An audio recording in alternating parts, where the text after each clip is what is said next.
Sir and ఈ ఒక్క విషయం నేను చెప్తా, ఎందుకంటే వాళ్ళు యాక్చువల్లీ ప్రాసెస్లో ఉన్న వ్యక్తులు, నేను ఆ ప్రాసెస్లో లేను. వాళ్ళు మ్యూజిక్ కంపోజ్ చేసుకున్నాను, అలా లిరిక్లు మాట్లాడుకుని అలా స్టింగ్ మాట్లాడతారు, నేను ఊరికే వచ్చే లాస్ట్లో, కాకపోతే ఐమ్ ద ఫస్ట్ ఆడియన్, ఆ ప్రాసెస్ అంతా దగ్గర నేను చూస్తాను కాబట్టి. సార్ వాళ్ళందరూ పిచ్చ హైలో ఒక ట్రిప్లో ఉంటారు సార్, నన్ను నమ్మండి. ఎందుకంటే నేను ఇప్పుడు కాదు, ఆర్య అప్పటి నుంచి అసలు డార్లింగ్ ఈ సాంగ్ ఏంటంటే డార్లింగ్ ఇలా అనుకుంటున్నాను నేను, ఇలా అనుకున్నాను అని దేవి అలా అయితే ఎలా ఉండాలంటే ఇలా ఉండాలని ఆయన. వీళ్ళిద్దరికి మళ్ళా చాలా పెద్ద ప్లస్ ఏంటి బోస్ గారు, సార్ మీరిద్దరు ఇలా అనుకుంటే మాత్రం ఇది ఇలాగే రాయాలి సార్ ఆయన. వీళ్ళు ముగ్గురు ఎనర్జీ అద్దిరిపోద్ది. అంటే ఒక సింపుల్, వెరీ సింపుల్ విషయం. నేనేదో వచ్చా ఆర్యా 2 అప్పుడు ఒక ఐటమ్ సాంగ్ చేద్దామని ఫిక్స్ అయ్యాం, ఎందుకంటే ఆ అంటే అమలాపురం హిట్ అయింది, ఆ తర్వాత వాళ్ళ కాంబినేషన్లో ప్రతిసారి ఐటమ్ సాంగ్ హిట్ అయింది. నేను వచ్చా డార్లింగ్ అప్పటికప్పుడు అనుకున్నారు, మధ్యాహ్నం సరే నేను వెళ్తాను, వెళ్ళి తినేసి వస్తాను అన్నాను. అప్పటికి సాంగ్ ఏం లేదు, ఇద్దరు కూర్చున్నారు, నేను వెళ్ళా తినేసా వచ్చేసా. వచ్చిన తర్వాత దేవి పిలిచి డార్లింగ్ సాంగ్ వచ్చింది తింటావా అని అన్నాడు. ఓకే అంటే రింగ రింగ రింగ రింగ రింగ రింగ అని పాడితే షాక్ అయిపోయింది. అప్పుడు నాకు అర్థమైపోయింది, ఓహో వీళ్ళ ఎనర్జీ, వీళ్ళు ఫుల్ ఫన్ మస్తీ చేస్తుంటారు సార్. వీళ్ళు ఎంజాయ్ చేస్తేనే జనం పాట విని ఎంజాయ్ చేస్తారు. సో వీళ్ళు బేసిక్లీ ప్రెషర్ ఫీల్ అవ్వరు, వీళ్ళు ఎంజాయ్ చేస్తారు. ఇది మాత్రం కరెక్ట్. నేను ఏ విషయంలో కానీ సాంగ్స్ చేసేటప్పుడు చాలా ఎంజాయ్ చేస్తాం. నేను దేవి బోస్ గారు సుఖమై డాన్స్ కూడా చేస్తారు యాక్చువల్గా. రింగరింగాకి సుఖమై డాన్స్ చేసిన వీడియో ఇంకా ఉంది నా దగ్గర, రీల్స్ చేస్తుంది. చూపే బంగారం ఆయన యాక్చువల్లీ చూపే బంగారం నేను వేసాను అనుకుంటున్నారు, అది సుకుమార్ గారు డాన్స్ చేస్తే ఎలా ఉంటుంది ఉండే స్టెప్ అది. సుకుమార్ గారు అంటే 2 భాగాలుగా సినిమా తీస్తున్నారు కదా, రెండో భాగం మీద జనాలకు ఒక అంచనా, చూడాలని ఆసక్తి కలగాలంటే ఒక ఉత్కంఠభరితమైన పాయింట్ దగ్గర క్లోజ్ చేయాల్సి ఉంటుంది. బాహుబలి 1లో కట్టప్ప బాహుబలిని ఎందుకు చంపాడు అన్నారు. సో ఇందులో కూడా అలాంటి ఒక ఉత్కంఠభరితమైన పాయింట్ ఏమైనా మేము ఊహించుకోవాల్సి ఉంటుందా? అంటే చెప్పడం కరెక్ట్ కదండి, బట్ డెఫినెట్గా మీకు అదే నోట్లో ఎండ్ అవుతుంది సినిమా అనేది. మీకు పుష్ప 2 చూడాలన్న ఉత్కంఠతతోనే సినిమా ఎండ్ అవుతుంది. డెఫినెట్గా ఎక్స్పీరియన్స్ ఇస్తాను అనుకుంటున్నాను నేను. See, 1 minute. ఇప్పుడు with in few more hours the film is going to hit the screens all over. ఇక్కడ అంటే there is no much of suspense left. ఈ సినిమాని మీరు మాట్లాడుతున్న ప్రతి మాటలో there is a heavy amount of confidence and trust over what you did on the screen. అంత trust, confidence రావడానికి what really contributed to you through this film or through this character? Sir మీరు notice చేస్తే నా trust confidence, మీరు నాది ఎలా ఉందంటే నాకు అంత ట్రస్ట్ కాన్ఫిడెన్స్ వచ్చేది కాదు. ఎందుకంటే మనం ఎప్పుడు మన విషయం గురించి మనం మాట్లాడేప్పుడు మనకు కాన్ఫిడెన్స్ ఉండదు, పక్కోళ్ళ విషయం గురించి మాట్లాడేప్పుడు మాత్రం నాకు కాన్ఫిడెన్స్ వస్తుంది. ఎందుకంటే అది నా విషయం కాదు కదా, నాకు ఫుల్ బలం వస్తుంది. ఎందుకంటే అందులో నేను సెల్ఫ్లెస్గా ఉన్నా, సో నాకేం ఎజెండా లేదు అందులో. సో డెఫినెట్లీ వాళ్ళు నేను చాలా కాన్ఫిడెంట్గా చెప్పింది కూడా, సుకుమార్ గారు వర్క్ రేపు ఎలా చూస్తారు, రేపు కమర్షియల్ సినిమా తీసే డైరెక్టర్స్ అందరూ సుకుమార్ గారిని ఇలా ఎలా సినిమా తీయచ్చు సార్, ఒక కొత్త సినిమా లాగా ఒక కమర్షియల్ సినిమా చెప్పచ్చా, ఒక కొత్త సినిమా తీసే డైరెక్టర్లు అందరూ సార్ ఒక కొత్త సినిమా తీస్తూ కమర్షియల్గా తీయచ్చా అని ఇద్దరు kind of genre of directors ఇద్దరు సుకుమార్ దగ్గరికి వస్తారనేది నేను చాలా డీప్గా నమ్మాను. నిజంగా రేపు అది అవుద్దని నేను చాలా డీప్గా నమ్ముతున్నాను. Thank you. నమ్మకం నా మీద. అదే కాంప్లిమెంటరీ, అంటే తను చెప్పడం కాదని తను కాంప్లిమెంటరీ చెప్పొచ్చు, బట్ ఐ వాంట్ టు, నేను తన గురించి చెప్పాలనుకోవట్లా. బికాజ్ ఇది ఇప్పుడు చెప్తే మీ ఎక్స్పీరియన్స్ అనేది మీ ఇన్ఫ్లుయెన్స్ చేయకూడదు. జస్ట్ మీరు ప్యూర్గా వెళ్ళి తను ఎక్స్పీరియన్స్ చేయాలని. ఈ సినిమా ఫ్రాంక్గా చెప్పాలంటే మేము కాదు అసలు, సినిమా ఈజ్ అల్లు అర్జున్, పుష్ప. ఇది మీకు రేపు అర్థం ఉంది క్లియర్గా. So I don't want to pull you to your minds అనమాట. కాబట్టి అంటే నా ప్యూర్గా వెళ్తే తన గురించి ఏం సంబంధం లేకుండా ప్యూర్గా వెళ్తే ఒక మంచి ఎక్స్పీరియన్స్ వస్తాను మాత్రమే. I'm not revealing anything. ఆయన ఒక మాట అన్నారు, నువ్వు వేరు కాదు నేను వేరు కాదు, మన ఇద్దరం ఒకటే అని. సో ఇందులో నేనంటూ ఏం లేదు, నేను బాగా చేసినా ఆయన చేసినా, ఆయన నన్ను చేయించినా నేను ఆయనలాగా చేసినా అది మాదే, నాది కూడా కాదు అది ఆయనదే, ఆయనది కూడా అంటే రేపు అందరూ ఆయనదే అంటారు. రేపు చూడండి మీరు ఎక్కడైనా నా పేరు కనిపిస్తే నా పేరు కనిపించదు. కాదు నాది కాదంటే అది నీది కాదా, నాదంటే అది నీది కాదా, రేపు చూడండి. ఓకే సారీ, ఎక్కువ ఇక్కడ లవ్ స్టోరీ జరుగుతుంది చూస్తున్నారా? తగ్గేదిలే డైలాగ్ చిన్నపిల్లల నుండి పెద్దవారి వరకు అందరికి ఎక్కేసింది బాగా. సో ఆ సిగ్నేచర్ మూమెంట్ ఎలా వచ్చింది అసలు? నేను యాక్చువల్లీ సారీ కంప్లీట్ చేయండి. సారీ మీరే ఆ డైలాగ్ విని యాడ్ చేశారా లేకపోతే డైరెక్టర్ గారే మీకు చూపించారా? యాక్చువల్లీ నేను సినిమాకి వేరే ఏదో జెస్చర్ ఏదో అనుకున్నాం.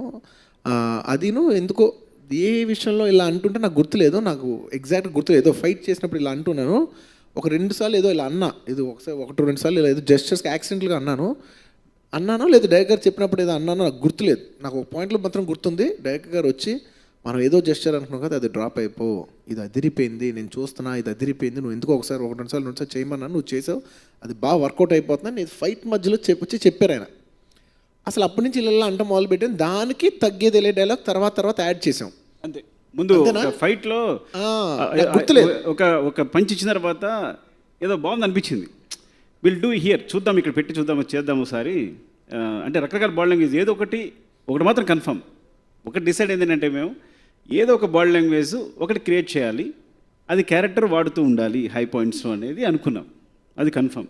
దానికోసం వెతుకుతున్నాం, రకరకాలు వెతుకుతున్నాం, కాసేపు ఇలా ఉందామా లేకపోతే ఇలా ఉందామా వెతుకుతున్నప్పుడు ఎప్పుడో సడన్గా తను మామూలుగా చేస్తే ఇలా అనుకుంటుంటే చూసి ఇలా అనుకుంటాను, వాళ్ళు ఇలా అనుకుంటే అరే బాగుంది డార్లింగ్ ఇదేదో అని చెప్పి అవునా కాన్ఫిడెన్స్ లేదు, కానీ తర్వాత లేదు నాకు కాన్ఫిడెన్స్ వచ్చింది, డెఫినెట్గా ఇట్ ఈస్ అదిరిపోద్ది, సో విల్ డూ సంథింగ్ అంటే ఇంప్రొవైజ్డ్. అండ్ సార్ మీ రంగస్థలం ఒక్క వరకు నిమిషం, ఆ లైట్ నిజంగా ఆఫ్ అయిందా లేదంటే ఇంకా చాలని మీరే ఆఫ్ చేసి నాకు సిగ్నల్ ఇస్తున్నారా?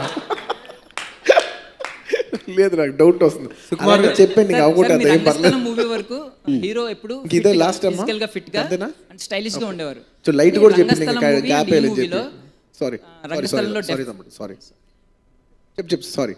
రంగస్థలంలో కొంచెం డెఫ్ అండ్ ఈ మూవీలో కొంచెం షోల్డర్ ఎందుకు ఇలాగా మాస్ లుక్ లో అండ్ కొంచెం ఏదో ఒక డిఫెక్ట్ పెడుతున్నారు ఎందుకు హీరో? ఆయనకు నార్మల్గా ఉంటే నచ్చదు సార్, ఏదైనా ఆయన స్ట్రైట్ లైన్ కూడా వంకరగా ఉంటుంది. సుకుమార్ గారు సార్ సునీల్ని విలన్గా మెయిన్ విలన్గా చూడడానికి మీరు అంటే ఆయన్ని కమెడియన్గా చూసాము, అంటే వేరే భాషల్లో తెలియదు కానీ మన దగ్గర వచ్చేసరికి కమెడియన్గా అంటారు. సో ఇందులో సునీల్ నుంచి మీరు మెయిన్ విలనిజం ఎక్స్పెక్ట్ చేయడానికి పెట్టుకోవడానికి రీజన్ ఏంటి మెయిన్? అంటే సునీల్ ఇప్పుడు అలాంటి ఇప్పుడు చూడండి, మనకి నాకు మెయిన్ ఇన్స్పిరేషన్ సత్యనారాయణ గారు, ఎస్వి రంగారావు గారు, కోట శ్రీనివాసరావు గారు, వీళ్ళందరూ చూడండి వరుసగా వాళ్ళు అన్నీ చేస్తారు. కామెడీ అంటే కామెడీ. సత్యనారాయణ గారు చూడండి, ఆయన కామెడీ అంటే కామెడీ చూస్తాం, మళ్ళీ విలను. సో అట్లా ఇప్పటి నుంచో సునీల్ చూస్తూ ఉన్నాం. కానీ ఈ క్యారెక్టర్కి వచ్చినప్పుడు దాంతో మాట్లాడినప్పుడు ఈ గేవ్ ద కాన్ఫిడెన్స్ డార్లింగ్ కొత్తగా ఉంటుందని నేను అనేసి వెళ్ళిపోయాను. కానీ తర్వాత అవునా కాదు నేను కూడా మీలాగే కొంచెం కన్విన్స్ చేయగలం, లేదంటే నో ఈ చెప్పాడు నువ్వు అనుకున్నది కరెక్టే, విల్ బి డెఫినెట్లీ అంటే అంటే అప్పుడేంటే మనం గెటప్ చేంజ్ చేయాలి, విల్ డూ సంథింగ్, తన్ని కొంచెం క్రియేట్ చేస్తే బాగుంటుంది సంథింగ్ అని అలా తనకి అట్లా చెప్పాను. స్కెచ్ గీసి పంపించాం. రామ మన ఆర్ట్ డైరెక్టర్ ఉంటే తను స్కెచ్ ఇట్లా ఉండాలి రామ అంటే తను స్కెచ్ పంపించాడు. ఆ స్కెచ్ తను పంపిస్తే తను మొత్తం యాక్చువల్గా మేము ప్రాసెస్ చేద్దాం అనుకున్నాం. He shaved everything and came. Sir Bunny sir it's sir ఒక్క నిమిషం, ఈ ఒక్క విషయానికి సుకుమార్ గారు చెప్పిన దానికి నేను ఒక యాడ్ చేస్తాను. సుకుమార్ గారు టైం లైన్స్లో గుర్తులేకపోవచ్చు, బట్ ఈ ఇన్సిడెంట్ ఎలా అయిందని మాత్రం నాకు బాగా గుర్తుంది. సుకుమార్ గారు నేను ఒకరోజు మాట్లాడుకున్నప్పుడు ఆయన అంటున్నారు, మన ఆర్టిస్టులు తక్కువ అయిపోయారు, ఎవరు తెలుగు ఆర్టిస్టులు ఎస్పెషలీ క్యారెక్టర్స్ చేసే యాక్టర్స్ తక్కువ అయిపోయారు, లిమిట్ అయిపోయాం మనం అంటే. అప్పుడు ఆయన అన్నారు, లిమిట్ అవ్వలేదు దాలి, మనమే మన క్యారెక్టర్ యాక్టర్స్ని రీఇన్వెంట్ చేయట్లేదు, మనం ఇలాగ ఒక కామెడీ చేసే వాళ్ళని కామెడీకి చేస్తానే ఫిక్స్ అయిపోయి ఉన్నాము, మనం వాళ్ళు రీఇన్వెంట్ చేస్తే మన తెలుగు ఆర్టిస్టులు ఇది చేయొచ్చు అది చేయొచ్చు అని అన్నారు. సో అందులో డిస్కషన్ వచ్చేప్పుడు సునీల్ గారు is a very good actor by himself, not just about comedy timing, చాలా హై కామన్ సెన్స్ ఉండి ఒక రిథమ్ ఉన్న ఒక టైమింగ్ ఉన్న ఆర్టిస్ట్ ఆయన. సో డెఫినెట్లీ ఆయనలో ఒక కోణం ఉంటుంది అని ఆయన ఎక్స్ప్లోర్ చేశారు. ఆయన ఎక్స్ప్లోర్ చేసి ఐడియా అయిందే చాలా బాగుంటుంది అనుకున్నా. తర్వాత ఎందుకో ఆయనకు డౌట్ వచ్చింది, అమ్మో ఇంత ఎక్స్పెరిమెంట్ ఫుల్ ఫిల్మ్ కదా వెళ్తాం కరెక్ట్ కదా అని. ఏదో ఒక టైంలో మళ్ళీ ఆయన డౌట్ వస్తే నేను గుర్తు చేశాను, నేనేం చేయలే, జస్ట్ గుర్తు చేశాను. లేదా ఆ రోజు మీరు అనుకున్న ఒక నమ్మకం ఉంది కదా దాని మీద వెళ్దాం, మీరు డౌట్ పడద్దు, మీకు ఫస్ట్ ఇన్స్టింక్ట్లో అనిపించిందే కరెక్ట్ అనేది అయింది. అండ్ నిజంగా ఇలాగా ఈ సినిమాలో నేను చాలా గర్వంగా చెప్తున్నా, చాలా ఆనందంగా చెప్తున్నా. రేపు సినిమా రిజల్టు అదన్నీ పక్కన పెడితే ఒక్క గ్రేట్ సాటిస్ఫాక్షన్ ఉందంటే, మేము అనుకుంది ఏంటంటే ఈ సినిమాలో తెలుగు మాట్లాడలేని ప్రాంప్ట్ తీసుకునే ఒక్క ఆర్టిస్ట్ కూడా వద్దు. ఎందుకు రష్మిక నాకు అంత నచ్చింది, ఎందుకు నాకు ఫహద్ ఫాసిల్ గారి మీద అంత రెస్పెక్ట్ వచ్చిందంటే, వాళ్ళు తెలుగు యాక్టర్స్ కాకపోయినప్పటికీ తెలుగు డైలాగ్స్ ఎలా చెప్పారంటే, మామూలుగా మన వాళ్ళు ఎలా మాట్లాడితే ఎంత స్వాగ్ ఉంటుందో అంత ఈజ్ ఉంటుందో అంతే ఈజ్తో మాట్లాడారు. అండ్ అలాగే ఈ సినిమాకున్న, రేపు మీరు సినిమా చూసిందో చెప్తారు, ఈ సినిమాలో నెంబర్ ఆఫ్ క్యారెక్టర్ యాక్టర్స్ ఉన్నారు. అందరూ ఆల్మోస్ట్ సినిమా న్యూ ఫేసెస్ చూస్తారు మీరు. వాళ్ళందరికీ అంత మంచి మంచి ఆర్టిస్టులు, అప్కమింగ్ రాబోయే ఆర్టిస్టులు అందరికీ పుష్ప అనే సినిమా ప్లాట్ఫామ్ అవుతాం. నాకు నిజంగా చాలా గర్వంగా ఉంది. ఎందుకంటే తెలుగు సినిమా ఒక పెద్ద సినిమాలో, ఒక కమర్షియల్ సినిమాలో ఇంతమంది మంచి మంచి ఓటీటీస్లో అక్కడికి నుంచి హ్యాండ్ పిక్ చేశారు ఆయన. అయితే నాకు తెలిసి ఎన్నాళ్ళు పట్టింది దాని ఓన్లీ కాస్టింగే, జస్ట్ ఎతకడానికి, ఒక్కొక్క క్యారెక్టర్ ఎతకడానికి I think 6 to 8 months 6 to 8 months ఎతికారు ఆయన. ఎన్ని ఇంటర్వ్యూస్ మా వాళ్ళు ఇంటర్వ్యూ చేస్తుంటారు, ప్రతి అందరూ ఉంటారు కదా, నేను ఆఫీసర్కి వచ్చి కనపడి వెళ్ళిపోయాను అని కాదు. ఆ కనపడిన వాళ్ళని మా వాళ్ళు ఇంటర్వ్యూ చేస్తే ప్రతి వీడియో చూశాను నేను. ప్రతి చిన్న చిన్న ఆర్టిస్టులు కూడా వచ్చినది వీడియో చూశాను నేను. అందుకే చెప్తాను, ఎవరు వచ్చినా కూడా ఆఫీస్కి వస్తే మీరు వీడియో చేయండి, పంపించండి. నాకు ఆయన చేసిన వర్క్లో నాకు అయిపోయిన తర్వాత ఒక 2 days సరదాగా నేను చూపిస్తాను ఏ క్యారెక్టర్స్ ఎవరు చేస్తానని చెప్తే 65 ఆర్టిస్ట్ నేను చూశాను. ఆయన సెలెక్ట్ చేసిన వాళ్ళు ఇది క్యారెక్టర్ ఇలా వేస్తున్నారు అని. సో అది మాత్రం ఆయన వెరీ వెరీ బిగ్ ఎఫర్ట్స్ పెట్టారు. ఆయన చాలా వినయంగా చెప్తారు కానీ ఆయన చేసే విషయాల గురించి, ఆయన విషయాల గురించి గట్టిగా ఆయన మాట్లాడుతూ రాదు. నేను చెప్తున్నా చాలా బాగా చేశారు సార్. బన్నీ సార్, ఆయన అంటే ఆర్టిస్ట్ని తీసుకురావటం, అలాంటి ఆర్టిస్ట్, తెలుగు ఆర్టిస్ట్ని ఎంకరేజ్ చేయటం, ఏ దీనికి భయపడకుండా, లేదు కొత్త వాళ్ళైనా కూడా వీళ్ళకి గ్రావిటీ ఉంటుంది, ఏం పర్లేదు ధైర్యం చేశారు చూసారా. ఆ ధైర్యం చాలామందికి రేపు కమర్షియల్ సినిమా తీసేపలేదు మన కొత్త వాళ్ళకి వెళ్ళొచ్చని చాలామందికి ధైర్యం ఇస్తానికి ఈయన ఎగ్జాంపుల్ అవుతుంది నేను ఖచ్చితంగా నమ్ముతున్నాను. Thank you.